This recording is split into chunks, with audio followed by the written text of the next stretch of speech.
नमस्कार दोस्तों, स्वागत है आप सबका हमारे YouTube चैनल श्याम क्लासेज में। तो मित्रों, आज की वीडियो में हम बात करने वाले हैं कि मुख्यमंत्री जी अपने शर्मा जी हैं, उन्होंने एक बहुत ही बड़ी योजना लेकर आए हैं सामने। देखो, मुख्यमंत्री छात्रवृत्ति योजना, जिसमें हर एक छात्र को, यानी 12वीं पास की मैं बात कर रहा हूँ, हर एक छात्र को मिलने वाले 5,000 रुपये। अब किस प्रकार से उसको मिलने वाले हैं, सारी जानकारी मैं इस वीडियो में आपको देने वाला हूँ। साथ ही बताने वाला हूँ कि रेलवे ने किराया जो है वो एकदम कम कर दिया है, बहुत ही कम कर दिया है। आराम से सफर कर सकते हैं आप इस रेल के अंदर अब। और मैतारी वंदन योजना की पहली किस्त जो है उसकी डेट भी मैं बताने वाला हूं कि कब आपके जारी हो जाने वाली है।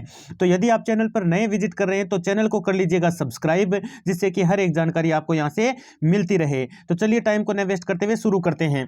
सबसे पहले मुख्यमंत्री उच्च शिक्षा छात्रवृत्ति योजना के बारे में जान लेते हैं। मुख्यमंत्री उच्च शिक्षा छात्रवृत्ति योजना राज्य के तहत अल्प आय वर्ग के छात्र छात्राओं के लिए उच्च शिक्षा प्राप्त करने में सरकार द्वारा छात्रवृत्ति प्रदान की जाएगी। इस योजना का शुभारंभ राजस्थान के पूर्व मुख्यमंत्री श्री वसुंधरा राजे सिंधिया द्वारा किया गया था।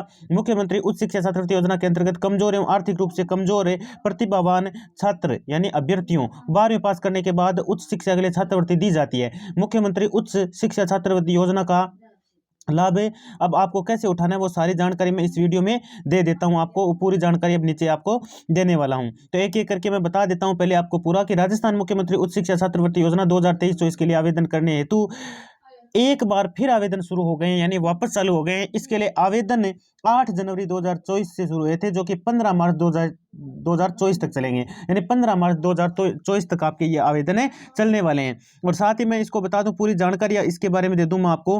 मुख्यमंत्री उच्च शिक्षा छात्रवृत्ति योजना का मुख्य उद्देश्य आर्थिक स्थिति के चलते कोई प्रतिभावान छात्र एवं छात्र शिक्षा से वंचित न रह जाएं और शिक्षा के प्रति विद्यार्थियों में जागरूकता बढ़ाने के लिए राज्य सरकार द्वारा इस योजना का शुभारंभ किया गया। इसका उद्देश्य शिक्षा में जागरूकता बढ़ाना, प्रतिभावान छात्रों को मौका देना। मुख्यमंत्री उच्च शिक्षा छात्रवृत्ति योजना के अंतर्गत कमजोर एवं अल्प आयु वर्ग के व्यक्तियों को प्रतिवर्ष 5,000 रुपए तक छात्रवृत्ति दी जाएगी, जिससे कि उसे अभ्यर्थियों को पढ़ाई में आर्थिक सहायता मिल सके।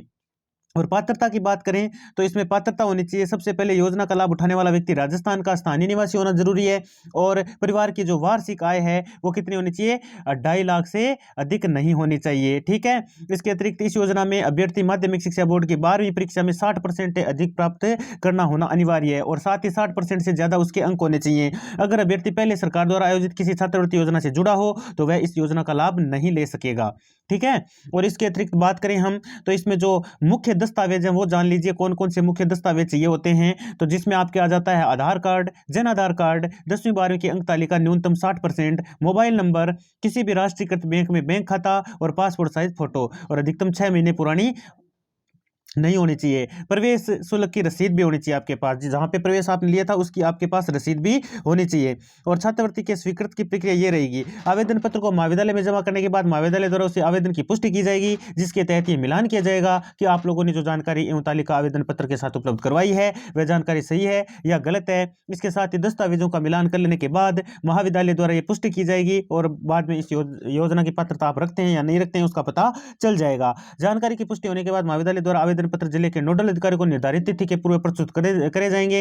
इसके बाद नोडल अधिकारी द्वारा चयनित आवेदन पत्रों के अनुसार अभिव्यक्तियों के खाते में छात्रवृत्ति उपलब्ध कराने के लिए निर्देश जारी हो जाएंगे। अब रेलवे ने जनरल टिकट का किराया किया कम। अब जनरल का भी किराया कम कर दिया। देखो, 90 किलोमीटर के लिए 30 रुपए के, यानी 90 किलोमीटर चलोगे तो 30 ही रुपये देना होगा 10 रुपये में, यानी 30 रुपये 10 रुपये में और 50 रुपये किलोमीटर। और 10 रुपये में 50 किलोमीटर आप यात्रा कर सकेंगे और 30 रुपये में 90 किलोमीटर आप यात्रा कर सकेंगे। इतना कम किराया कर दिया गया है। आप देख सकते हैं, टिकट दिखाने की आवश्यकता नहीं होगी इसमें।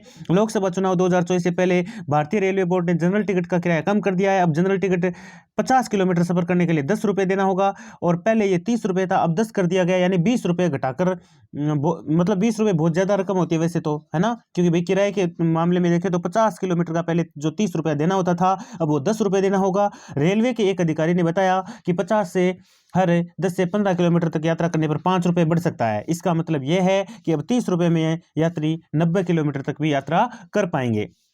रेलवे बोर्ड ने तत्काल प्रभाव से आदेश जारी किया है। कोरोना काल तक यही किराया था, लेकिन इसके बाद जब ट्रेनों का संचालन शुरू किया गया तो रेलवे का किराया बढ़ाकर 10 से 30 रुपये कर दिया गया था। अब वापस वही 50 किलोमीटर के लिए 10 रुपये और 90 किलोमीटर के लिए 30 रुपये कर दिया गया है।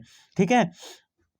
अब जैसा कि मैंने बता दिया इसके बारे में, तो अब फिर चाहे जयपुर के रेलगाड़ी हो या भोपाल की हो, चाहे दिल्ली के रेल यात्री हो या फरीदाबाद की कोई भी हो, सबके लिए अलग अलग, सबके लिए कम में कर दिया गया है। और ये बाकी यहाँ पर आप आर्टिकल है पढ़ सकते हैं, वही चीज़ यहाँ पर लिखी गई है जो मैंने आपको बताई है।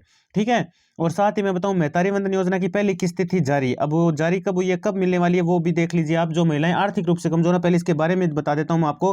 खास खबर आज हमारे लिए पास है, जो कि सबके लिए खास है, आप सबके लिए। वो ये है कि मेहतारी वंदन योजना के अंतर्गत महिलाओं को पहली किस्त जारी होने वाली है। पहली किस्त के तौर पर लाभार्थी महिलाओं को हर महीने कितने रुपए दी जाएंगे, 1,000 रुपए की राशि दी जाएगी, जिसमें राज्य की जो महिलाएं विवाहित हैं, जिनकी आर्थिक दशा कमजोर है, उन्हें सहायता देने के लिए इस योजना को शुरू किया गया और राज्य के महिला एवं बाल विकास विभाग द्वारा इस योजना को चलाया जा रहा है। बता दें कि इस योजना के माध्यम से हर साल लाभार्थी महिलाओं को 12,000 रुपये रकम सीधे बैंक खाते में ट्रांसफर की जाती है। और इसी के साथ मैं बताऊं, मेहतारी वंदन योजना का लाभ केवल उन्हीं महिलाओं को मिलेगा जो छत्तीसगढ़ की मूल निवासी होंगी। यदि कोई महिला छत्तीसगढ़ राज्य की स्थायी निवासी नहीं है, तो ऐसे में उसे मेहतारी वंदन योजना के लिए पात्र नहीं माना जाएगा। और साथ ही इसमें एक चीज और है, आवेदक की महिला की उम्र 18 साल से 60 साल के बीच में होना भी ये जरूरी है। और साथ ही मैं आपको बता दूं कि जो पहली किस्त आपकी, जो पहली किस्त है जिसका आवेदन हो चुका है, उनकी जो पहली किस्त है वो आपको मिल जाएगी मार्च के महीने में। कौन से महीने में मिलेगी? मार्च महीने में मिलने वाली है मित्रों। ठीक है, धन्यवाद।